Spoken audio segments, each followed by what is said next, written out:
Saturday, it's a new night of comedy, and you're going to flip with America's Olympic gymnasts on different strokes. Then the Double Trouble girls are back. I get the pretty one. And now they're on a roll. And Give Me a Break's at a new time. Yes!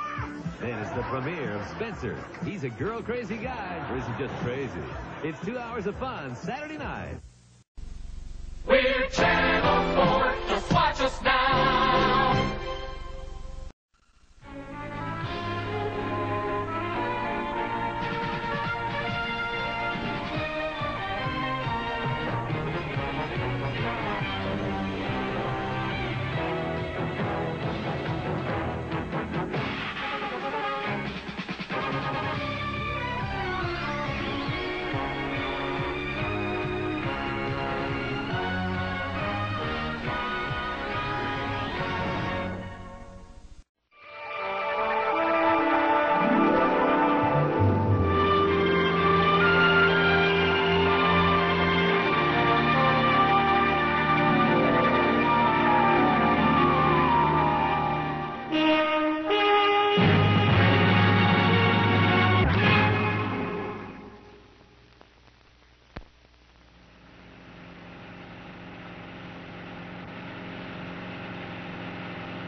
We are now flying over some of the wilderness areas of northwestern United States and Canada.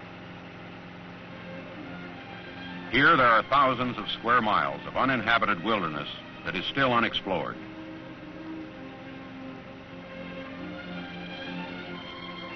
It is in these vast unexplored wilderness areas of North America that a 9-foot-tall, human-like creature is reported to live. This is the home of the Bigfoot, or Sasquatch, as the Indians call him.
I'm Jay Smith, and it's my job to give you a first-hand report on Bigfoot. I've been here in this camp for several days. We're told it's Bigfoot country. From this camp, a vast wilderness area is now being searched for the Bigfoot. This is Ron Olson. Ron's from Springfield, Oregon, and he heads up expeditions looking for the Bigfoot. Ron, tell me, just what is a Bigfoot? Excuse me a minute. Craig, hold that thing up a minute. Bigfoot, or Sasquatch, as he's called in Canada, is a giant, hair-covered, human-like creature that's been reported more and more throughout the mountains of the northwestern United States and Canada. How big do they run? Many sightings have revealed this creature to be between 7 to 9 feet tall and 600 to 900 pounds. Well, now, let's hear the words of some people who have had some first-hand experiences with Bigfoot. In 1924, Fred Beck and 4 other miners were in a cabin in the backwoods located in Washington State near St. Helens.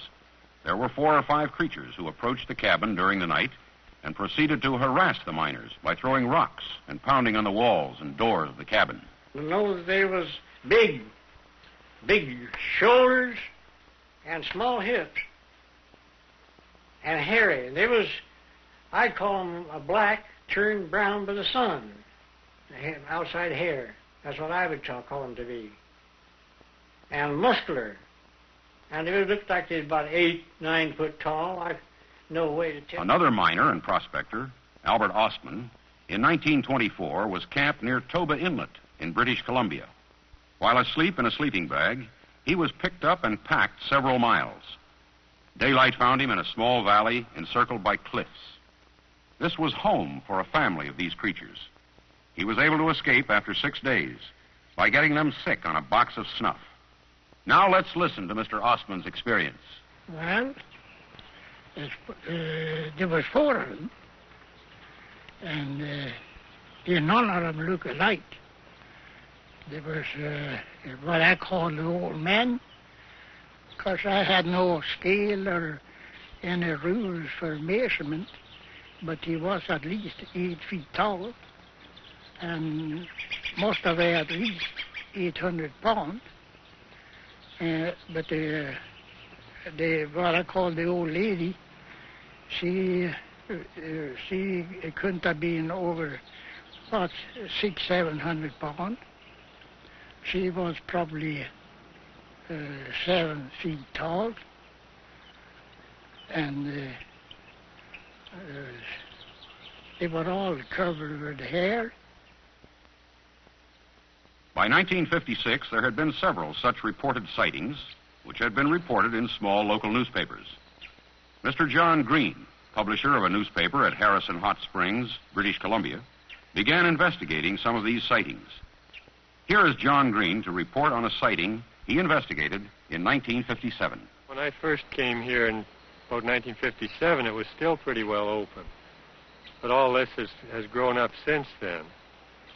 Now, what happened at that time was that Mrs. George Chapman, who lived in a house down by the river behind me here, she was in the house and the children were outside.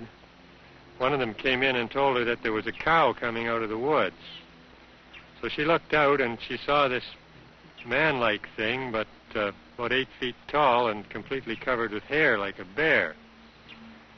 And she knew it to be a Sasquatch. This was, quite a well-known thing to the Indian people. And she was frightened, so she took the children, ran down to the river, and then through the graveyard, which is right behind me here, and came out just about here onto the track, and then ran on down to Ruby Creek.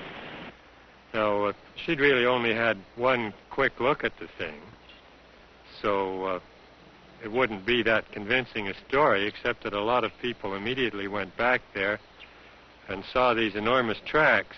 Mr. Tifting, of course, was one of them, and can describe just what the tracks were like and what they did.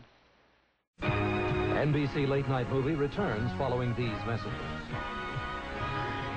You've never seen a Six Flags like this before. You never had a fast fall like this before. You never had a place to play like this before. The playport's every kid's dream. You never had a way to ride than this before. The wettest on the river's ever been. You've never seen a Six Flags like the one we've dreamed of now. Brave the 10-story freefall. Play in the new Pac-Man Playfort. There's a wetter Thunder River, new shows, and more. And don't miss the Americana Music Festival with music and magic till midnight.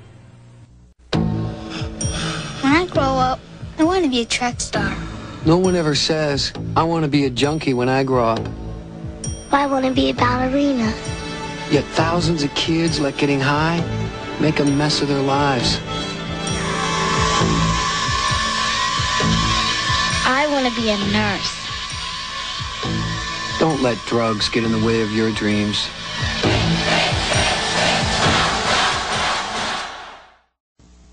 Holy cow! Are you as confused as I am about these new tax laws? Thank goodness you can buy all the things you need with a fixed-rate second mortgage loan as low as today's prime rate of 7.5%. That's right, 7.5%. Best of all, the low-interest payments may be fully deductible. Qualified homeowners get instant approval. Call the money store toll-free. Dial 1-800-221-9000. No matter where you are, watch out for raging waters.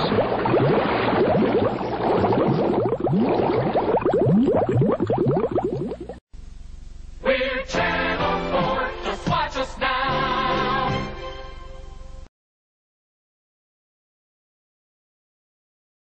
Well, he came through the bush into the shed, or the lean-to of the house, and there was a barrel of dried fish with smoked salmon rather, and he broke the barrel, and there was some fish eaten there and thrown around, and then he went down the riverbank